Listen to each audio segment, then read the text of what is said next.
Here we have it. Game 3 is here, and we have watched an explosive performance from the veterans, I'd say, coming in and really sweeping up the competition right on under that rug. And you know what? It's what you expect for teams that deserve to be inside the finals, right? The way that the format tends to play out, it does skew towards teams that, of course, can win games. However, there are dominating teams in here that were just inevitably going to play well, and we're seeing just that happen here. Talk about teams that are playing pretty okay. I mean, Diminish and Cam are doing all right, but they will have to perform much, much better if they want to see themselves all the way through. Tavern Edgy as well. We talked about them falling in game 1 at 50 points. And this time around, Edgy actually gets the drop here on Aoxy, so making up for lost time from game 2. And this is a very, very critical moment for them right now. And Jojo's going to be pretty upset. We saw him in the end game last round, so this is it for both sides. Jojo wanted to try and escape, but there's really just nowhere left to run. It's a brutal drop here at Reclaim Villa because it is just so dramatically 50-50. Campfire, though, is going to be good for getting Edgy back to full HP. Fights continue, though. Macwood just looking for a weapon. Mega not going to allow it. That's the first elimination onto Macwood, established here at Grand Glacier. Blake still scurrying about, but you can tell with the way that Mega is positioning himself, he wants to make sure that he clears out this mansion. Blake could have an opportunity, though, to grab Macwood's reboot card and escape, but User's Mega, they're making sure to stay close together, not allow that to actually come into play. You can tell by their point counts as well, they need a good run here. Mega, though, nearly. Yep. Oh, it's actually going to be Blake, though. Yep, that's what I thought was going to happen. I was going to call it out. I was like, hey, listen, I think Blake is pretty primed right now. He's been playing a lot, and I mean a lot of Fortnite. Longer, right? Mega's kind of returning back from a long break. I'm not sure if he's going to be able to hold it down, and then the Hades chain comes out and just rips. See, that's what you want to do, though, right? You want to catch a player when they have their pickaxe out, and they're pushing onto you. That's when the Hades chain works best, because the damage, it's like you can't miss. You're right in front of them, so Blake just couldn't have come up with a better play in that moment. Mega and Users, though, I mean, I like the mentality to play side by side. You can just tell that they were not expecting Blake to pull out the chains of Hades. Well, both sides still need like a crazy game, though. Yes. So even whether it was Blake's team or Mega's team who came out on top right there, they still need like a top 10 in an insane performance. So this is the start now of that journey for Blake and Macwood. Clearly messy, though. Whenever Chains of Hades are involved, hard to keep track of which part of the builds you actually want to keep up. And the fights continue everywhere, though. There just seems to be players throwing themselves at each other, trying to establish as much freedom to rotate as possible. And this is where the stealth plays tend to come out as well. Last game of the upper bracket here at Rebels Roost. Zirids and Debo lurking, waiting for the other team. They can hear nearby. They don't know necessarily where exactly Regular and Male are at, but if they venture towards the backside of that building over at Rebels Roost, high likelihood they get eliminated. And they still could be threatened, even having pushed away from that position, because Zirids and Debo, they could definitely look to sneak up on them still. Yeah, nothing's gonna beat Miro and Dukes just getting boxed up on that mountain yesterday. That was crazy, that ambush. Getting back with Convict here. Pushing in. Seems like they find themselves some eliminations. Well played for them. Pleasant Piazza. Starting to clean up right now. 4 duos already knocked out of the competition. Take a look at some highlights here, how it all plays out. Yumi finding team on the edge. This is way north side here. Yumi and Vert. Good job. It's VB. Yumi and Vert needed that also. We saw 4 points only so far here today. So of a massive, it's basically a win situation that needs to come into effect right now for Yumi and Vert, and they are not the only team seeking out a victory royale here today. Thoric and School 40 points, so slightly better position, but still, when you're right there on the cusp, the potential to be knocked out as well, it's got to keep the tension relatively high here. Looking at go down right now. Lock and Pars pushing onto Jack and C's. Jack and C's just haven't been able to catch a break. After that game one, just getting basically drop kicked by, it was Pars and Baka, now that I think about it, from high ground through their box, and it's just like they can't and haven't been able to escape them. Everywhere they go, Pars and Baka just have their number out for them. And with this elimination right here, I mean, this is going to essentially set them up for their ride to finals right here. Great attempt by Cecil, but you got to hit those tags, and Baka gets the finish there. This is going to be a nail-biter now, though, for Cease and Jack, because they were in 16th place heading into this final lobby, and at only 52 points, there is some real opportunity for some other competitors to potentially leapfrog them and shove them all the way down beneath that 25th place. Granted, they have to hope that isn't the case, because they don't want to have to play it through in the lower bracket. Look at this. That's look at this. not for them. Cooper and Kanata are full trolling right now. North side, they know they've qualified, and they're pushing teams aggressively right here.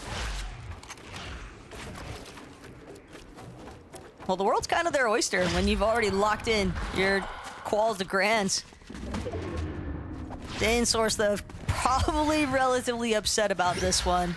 The last thing they want to deal with is a team that has literally nothing to lose.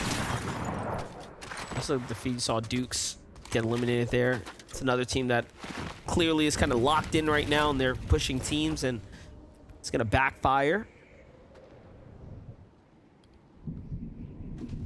Yeah, think about this as the last high-tier practice you can get, essentially, before you send your way to finals. So either way, games have a lot of significance here. Jumping over to the Rebels Roost, though. This is not too far from where Kanata and Cooper just parked. See, Epic Whale has the high ground right now. Dominant position here, putting pressure onto NPen Pump and Duo that are fighting right now. NPen seems like they're starting to lose control of the battle here. He's got to switch over. I absolutely love when a duo does this. Steps up with no hesitation and jumps into line of fire, and then lands the tags right there. Wonderfully executed there. That's going to keep them in the game right now. NPen and Palm definitely want to finish strong with this one. You can see currently 21st on the leaderboard, so they are just inside of that top 25, but they want to make sure that they stick it. Zirids and Debo, though, they have been hanging out at Rebels Roost for so long, and sure, they finally got some company, but unless they actually start to get aggressive with fighting the opposition surrounding them, they're going to be looking pretty raps as far as their surge situation is concerned. And a team like Clix and Epic as well, they're experienced enough. They're also locked in. They have the odds in their favor in terms of just being able to key Zirids and Debo, because even if they weren't already qualified for grands, I feel like more experienced teams can kind of recognize when a team is very hesitant, has less experience, and doesn't want to take the engagement necessarily. And if there's anybody with confidence, it's definitely going to be Clix and Epic in a fight. The fight going down right here. Some Mystic and Stacks right now. They already have 2 eliminations, so this is an act of desperation, as they need essentially a 10, I'd say 10 to 12 elimination game with a high placing top 5 if they want to go to finals at this point. So you're seeing a team like Decay and Sigma, who have done enough, be a bit of a difficult choice to try to go against right now, because they don't have much to worry about right here. It could just look to hold Michigan Stacks, though, here at Classy Courts. They've even got a little bit of a positioning favorability. And Decay and Sigma playing a little bit split. Keep in mind, though, saw Punk and his duo lurking nearby. Punk and Specs could look to third party that engagement.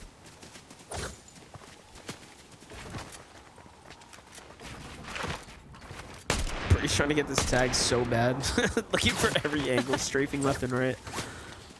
Oh, Yeah, he was so distracted at, you know, Evol pops in front of him. He wasn't even looking up at the player at the base peeking out. There it is. Visuals cleans things up for you, Braids. It's a good duo. Tough break, though, for Pops. It's one of the worst case scenarios. You just got a team that's already guaranteed their qual, running you down, using you as target practice just about. Couple of tags, though, definitely sent back in Visual and Braids' direction. When you go that far out chasing someone, it's bound to draw a little bit of attention with it, but it's not really attention that they seem to have too much concern over. They know that that other duo isn't looking to press them anytime soon. Already seen Dorito and Kobe's pop-off dub earlier from the low ground. They're locked and loaded for finals right now. Just outside the Grim gates here. Pretty desperate for them to be farming right now. They need a lot of material. But it's still big for Kobe and Dorito. I mean, this is their first finals that they are qualing for. So every little bit of practice counts at this point, but always awesome to see some of that new blood begin to surface in the competitive scene. That's right, every season is a chance for new folks to come in, start to shine. Looks an epic right now. Stuck in a world of trouble. There's a lot of duels up here. A lot more than you'd expect to see here. It's just the nature of the zone coming north, so we're going to be in for a very, very different Game 3 here. And don't forget, guys, this Game 3, this is going to effectively close out the upper bracket and send a good chunk of our competitors straight to the finals for next weekend's competition. And then we're going to be jumping into the lower bracket. Essentially, will be the remaining 3 games, and the last chances where top 15 it gets a little more difficult. And that first game of the lower it's going to be wild because you don't know who is landing where, right? It's just no time to prepare. There might be some familiarity from teams that have played both upper and lower, but for a handful of our upper bracket teams that don't find themselves within that top 25 to punch their ticket to the grand finals, MDF, I'm right there with you. It's always tough whenever you can't really dictate or control your drop because you just don't know who's going to be trying to pose a threat, who's going to try and encroach on your territory. Oftentimes, too, you'll see players not even looking for an immediate fight at someone's drop. They'll just look to take the loot. And that kind of interruption to your loop path, it can be really disorienting as far as the rest of your mid-game and late-game strategies are concerned, because if you can't get necessary loot to make it through the mid-game, I mean, that late's just not going to be a good time. I saw Macklin doing all that splitting, and I was going to say he didn't drop Blake's shield. Like, what's going on right now? There it is, Blake gets his shield up. There's Trashy and aim right here. Rocking the Penta Shieldfish medkit combo. Water Mythic shredding through Sin down low. Well positioned there, but Trashy's not looking to stick around here. Trashy needs a top 10 as well. Probably like a top 15 performance here. He's got to put up the numbers. He wants to make it to finals here, maintain that top 25. It's going to be pretty hard here. 71 players standing at the lobby right now. Heading into this one, 3 separate teams on the same point threshold as Trashy and AIM as well. Keep that in mind. School Thoric, Frost, and Saucy were the other 2 at 40, and they make up teams 24 through 26 on our leaderboard. Dorito and Kobe, though, over by Grim Gate. They've already got one they were after. 4 eliminations in tow.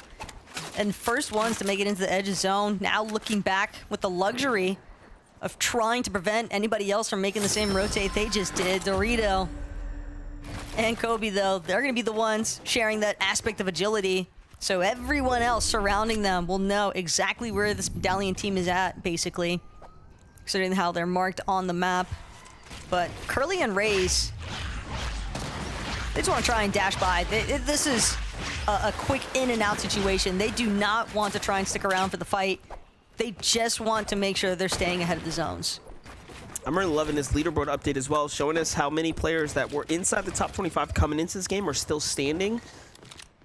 As we continue to fly through, I mean, for the most part, most of our top 25 is still in the game. I counted out about 2 or 3 duos that have been knocked out. So, yeah, looking at that 23rd, 24, 25, they're still in it.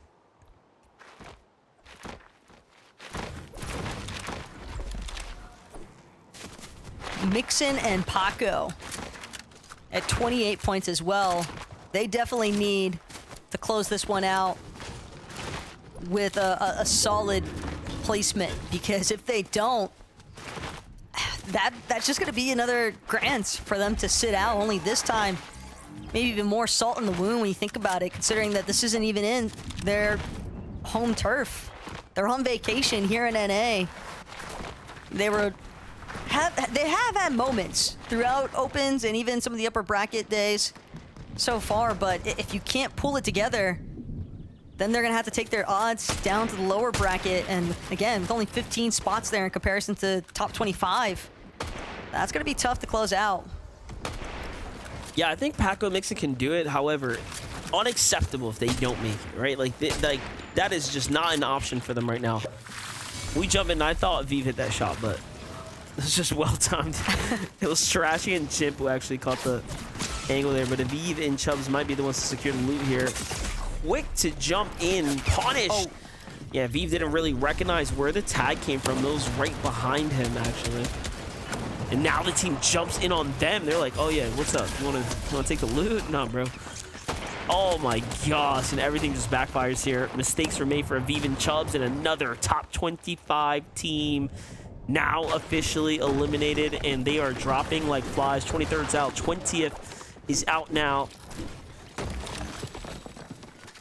But Monster, these guys are so close, though, to that top 25 threshold of Vive and Chubbs. That's a really tough spot to get dropped in. And it looked as if it was Trashy and Aim, aka Skittles. They were the ones that were taking advantage of that eagerness that Vive and Chubbs had just displayed to try and make their way into the enemy box, look for the loot. But loot isn't always free, as so many teams will tend to find out throughout the course of today. All right, well, this is where things are going to start getting interesting. Someone's going to begin closing in. Surge is online. This is do or get left behind territory now. Just hear the stomping going on above. A lot of players in this congested area starting to pile up here, looking for the limited real estate. The zone is moving, revealing that back half of the half in, half out. All players that are within the conversation here for position at the finals. Bolts and Bryce being one of those standout duos in the mix here. Oh my gosh. Just no idea, straight out of right field, man. Bolts just gets dropped. Zero indication of the fact that there was another team just pressing into his box like that, but happens to the best of us at times. And now Bryce, left to fend for himself, tries to take advantage of a little bit of an overhead view, just one layer up. He's gonna actually opt to build up now, try and buy himself a little bit more time. The nice part about it all, though, is that even with Bryce having just lost Bolts, you can tell by their point count, they are good to go as far as the top 25 is concerned. Yeah, definitely, especially if they get to a 25th position in this game, they'll get the placement points and really lock it in. Saw a brief look at height. I think we saw Mixon and Paco positioned up right now, and that just tells us everything we need to know. Yeah, look at them there in the distance. One of the few teams that we've been keeping a very, very close eye on. Hold up, Clicks and Epic, though, trying to figure out what's going on here next door. This is Bach and Pars. No pushover duo by any means. They're going to get right into it. Okay. I like this. I like what we've been seeing for Clicks and Epic as far as like how they've been able to manage their surge They've been on that line. However, they fight long before it gets active, right? They really don't wait until the last minute, which we see a lot of duos leave it up to fate and chance, right? Like, oh, I'm going to try to find tags. No. Looks in Epic decide, hey, where is the next box fight? And which one looks good for us, right? Yeah, they definitely want to take this battle up against the likes of Pix and Zeus, but you can tell Pix and Zeus, they want nothing to do with it. They're going to try and just create some space, fall back a little bit further. They're trying to still secure a few more points, want to make sure that they can try and hold out or elevate themselves into the top 25, so to say. Oh, Clix is going crazy right now, jumping into the box here. That's all enemy territory here. Doesn't want to box out Epic Whale. That's a good teammate. You know, he could have thrown a ramp. He could have left Epic doomed right there, but he waited instead. Epic Whale steps up and drops threats, but now Clix has to come in, and he didn't get the time to heal. And they're both going to reset. So Clix and Epic Whale get the tags they're looking for, and the Thirst couldn't come in time. And for Sphinx and Threats, it means so much more for them to continue to stay in the game right now. Clix started that revive immediately, though. Threats, just now, about to get picked up. So, might be tough for Threats to recover his HP and shields. And yeah, that's going to be about what you'd expect to happen in this kind of circumstance. Clix and Epic, though. Again, another one of our teams that has already locked in their position for that top 25 on the leaderboard. So, I like that they're still choosing to play with discipline, though. Get that practice in, mix in, trying to go off right now. Jumping towards front side of the zone alongside Paco, but tagging up players along the way. And do keep in mind, like, wins don't mean anything. It's all about top 25 overall performances. So you're going to see a lot of teams in here. A lot of names in here.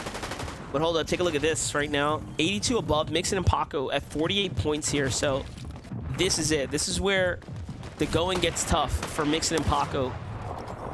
Edgy and Tavern from a game 2 eliminated straight off the drop to now having their redemption opportunity here in game 3. They got their eliminations off the drop. They're still in the game right now as well. 78 points here. It's looking real good for Edgy and Tavern. They needed this game 3. And Thoric as well needs to get a little bit more points here too if he wants to solidify his way to the finals. But I think we're starting to see the early look at what our finals lobby is going to start looking like. Things are shaping up nicely. Pars and Baka got the high ground right now. Like how aware Pars and Baka are. And just like that, Edgy gets dropped from height. Baka and Pars are not allowing anybody to rotate. Tavern doesn't really have much of a choice, though. That forfeiture just trying to get into a safety box on the low ground, hoping that no duos spot him out from this position. He does have some shield to work with, causing a little bit of grief there onto Empen and Pump, who are just trying to cycle their way around. But Tavern knows he's got to get a move on. He's got to stay focused on the positions, losing a lot of his shield in the process, though, on these rotates. Mixon and Paca are playing with fire right now. They go to second height here. Baka and Pars are so set up. No pressure coming towards them as someone breaks out their builds, and this is not going to be good. They have to Flowberry Fizz their way down. It's going to cost them a lot of material, and that honestly is a boon for the rest of the lobby. They get broken out again. It's Tavern and Edgy. I believe Tavern is looking back and bringing those builds complete focus, and then you have Pump and Enpen here on the height layer as well. Tavern jumps down, giving up his positioning here, 2 below now, and then he gets dropped there. Will 86 points be enough? We'll have to just find out here. Meanwhile, on low ground, Dash and Seek surely a ways away from top 10 here. Mixon's gonna get knocked by the hands of Yumi. Pars is out the lobby. Baka's by himself here, has Kobe in his box. But the Storm forces him off of that fight, and what looks like was a sunset sail to victory all of a sudden comes crashing down. And it's Kanata and Cooper, Pump and Enpen fighting for high ground right now. Enpen needs it more, though. He takes down Kanata. This is the clutch performance right now to Enpen and Pump here for the lower bracket, running that entire lobby here now. But they have to stay in this game, Taco. quick pause, though, because Cooper actually managed to finesse the height away from M-Pen and Pump. Despite their successes, Cooper, though, big shots coming his way. Pump finally getting a real chance to take over here, but having just lost M-Pen, holding down heights, not going to be easy. That was going crazy. for the side jump overhead, but it's all she wrote. It was so close, but I think Pump might have did enough, actually. He picked up 4 points there and the placement points. Like, actually, a ridiculous performance here. Baka gets caught out by Tyler on the low ground. Tyler also clutching up with Curve here in the final moments. 8 eliminations in a top 5. This is what we want to see when it comes down to this upper bracket. How badly did you want top 25, or you were going to have to fight for it? Vert and Yumi need this win right here if they want to feel safe in sound. Tyler's already likely done enough. He gets caught off guard and drop kicked without even realizing what was happening. Meanwhile, you got my guy Easiness on the low ground here, edging his way through. There's still 5 players in this game right now. One's a solo, of course. We know it's Kobe on height. Kobe, he doesn't have any Flowberry Fizz, though, or those Underworld dashes. Could have some issues. Made it down. Yumi still trying to scurry around, hoping that Kobe can get distracted. Yumi, though, will find himself falling eventually, but Vert still holding it down for the duo. Some much-needed points getting clutched out here. Vert taking note of the duo just underneath him. Navi's going to be the first to fall, though. And now Vert in a very real clutch opportunity. This could be the win. Oh my gosh, Vert does it with Yumi there to solidify his way to a victory royale and likely a position in the finals table. You love to see the clutch performances like that in the end, and you saw how much points he had. He had 60-ish points as we started getting to that end game there, and they were already turning up a tear on the lobby. So for the win clutch out for the upper brackets, now he doesn't have to go to lowers. I mean, that is exactly what you want to see coming out of your duo. Yumi and Vert did not want to leave it up to chance. That is for sure. And not only that, but nicely played by Kobe from the high ground. He was just hiding out. And yeah, Vert and Yumi definitely needed this one. Their odds were definitely looking a lot more slim up until this last-minute win. And Navi and Easiness, though, that second-place finish could also be enough for those two. Oh, yeah, definitely, because they also were very much on the bubble here. But for Vert and Yumi, this win might just have been enough, because look at this, 88 points, you get the win, jumps them up to 97, so just shy of 100 points. Will it be enough for Yumi and Vert? We'll just have to find out. But at the end of the day, you couldn't ask for more of a stronger performance here to close out your 3rd game of the upper bracket. Upper bracket was only 3 games. Top 25 is the cutoff there, Tacos. So as we start getting up for lowers, I mean, what do you think? You think they did enough? That should definitely be enough at this point, but we've got Zeke, Vivid, and Kelly who are going to be able to look at that leaderboard a little bit more directly to let us know for sure.